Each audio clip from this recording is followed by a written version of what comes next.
ರಾಜರಿಗೆ ಪ್ರತಿನಿತ್ಯ ಹೈಗ್ರೀವ ದರ್ಶನವನ್ನು ಕೊಡ್ತಾ ಇದ್ದ. ಕುದುರೆ ರೂಪದಿಂದ ಬರ್ತಾ ಇದ್ದ, ನೈವೇದ್ಯವನ್ನು ಸ್ವೀಕಾರ ಮಾಡ್ತಾ ಇದ್ದ, ದರ್ಶನವನ್ನು ನೀಡ್ತಾ ಇದ್ದ, ರಾಜರು ಹಾಡು ಹೇಳ್ತಾ ಇದ್ರು, ಹೈಗ್ರೀವ ಕುಣಿತಾ ಇದ್ದ.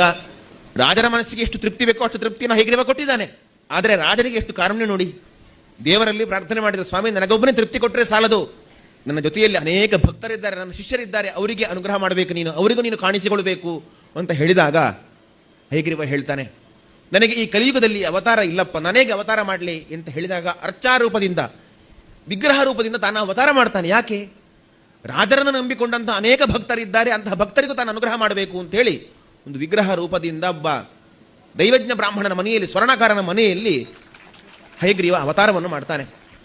ಒಬ್ಬ ದೈವಜ್ಞ ಬ್ರಾಹ್ಮಣ ಸ್ವರ್ಣಕಾರ ಗಣಪತಿಯ ವಿಗ್ರಹವನ್ನು ಮಾಡಬೇಕು ಅಂತ ಅವನು ಎರಕವನ್ನು ತಯಾರು ಮಾಡಿ ಇಟ್ಟಿದ್ದ. ಅವನು ಮಾಡಿದ್ದು ಗಣಪತಿಯ ವಿಗ್ರಹಕ್ಕೆ ಎರಕವನ್ನು ಹೊಯ್ದಿದ್ದಾನೆ. ಎರಕವನ್ನು ತೆಗೆದು ನೋಡಿದರೆ ಒಳಗೆ ಹಯಗ್ರೀವ ಆವಿರ್ಭಾವ ಆಗಿದ್ದಾನೆ.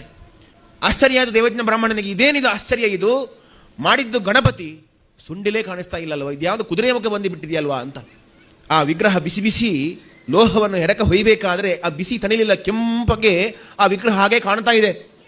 ಈ ವಿಗ್ರಹವನ್ನು ಸರಿ ಮಾಡಬೇಕು ಅಂತ ಮುಟ್ಲಿಕ್ಕೆ ಹೋಗ್ತಾನೆ, ಮುಟ್ಲಿಕ್ಕೆ ಆಗ್ತಾ ಇಲ್ಲ, ಕರೆಂಟ್ ಶಾಕ್ ಹೊಡೆದಾಗ ಆಗ್ತಾ ಉಂಟು. ಸಾಕ್ಷಾತ್ ಹೈಗ್ರೀವ ಬಂದು ನಿಂತಿದ್ದಾನೆ, ಅವನಿಗೆ ಮುಟ್ಲಿಕ್ಕೆ ಸಾಧ್ಯವಾ? ಅದು ಮುಟ್ಲಿಕ್ಕೆ ಸಾಧ್ಯ ಇಲ್ಲ. ರಾತ್ರಿ ಸ್ವಪ್ನ ದೈವಜ್ಞ ಬ್ರಾಹ್ಮಣನಿಗೆ, ನನ್ನ ಒಬ್ಬ ಭಕ್ತ ಒಬ್ಬ ಎತ್ತಿ ಬಂದಿದ್ದಾನೆ, ಅವನಿಗೆ ವಿಗ್ರಹವನ್ನು ಕೊಟ್ಟು ಬಿಡು, ಒಪ್ಪಿಸಿಬಿಡು ಅಂತ. ಒಂದು ಬದಿಯಲ್ಲಿ ರಾಜರಿಗೂ ಸ್ವಪ್ನ, ನಾನು ಬಂದಿದ್ದೇನೆ, ನನ್ನನ್ನು ಸ್ವೀಕಾರ ಮಾಡು ಅಂತ ಹಯಗ್ರೀವ ಸ್ವಾಮಿ ಸ್ವಪ್ನದಲ್ಲಿ ಬಂದು ಹೇಳ್ತಾ ಇದ್ದಾನೆ ರಾಜರಿಗೆ ಬಹಳ ಸಂತೋಷ ಆಯಿತು. ಮರುದು ದಿವಸ ಬಂದರು, ದೈವಜ್ಞ ಬ್ರಾಹ್ಮಣನ ಮನೆಗೆ ಬಂದರು, ಆ ವಿಗ್ರಹವನ್ನು ಸ್ವೀಕಾರ ಮಾಡಿದರು. ಬೇಕಾದಂತೆ ಎಲ್ಲ ಶುದ್ಧಿ ಪ್ರಕ್ರಿಯೆಯನ್ನು ಮಾಡಿ ಪೀಠದಲ್ಲಿ ವರಾಹದೇವರ ಜೊತೆಯಲ್ಲಿ ಇಟ್ಟು ಆ ಹಯಗ್ರೀವನಿಗೆ ನಿತ್ಯ ಪೂಜೆ, ವೈಭವದ ಪೂಜೆಯನ್ನು ಮಾಡಲಿಕ್ಕೆ ಆರಂಭ ಮಾಡಿದರು.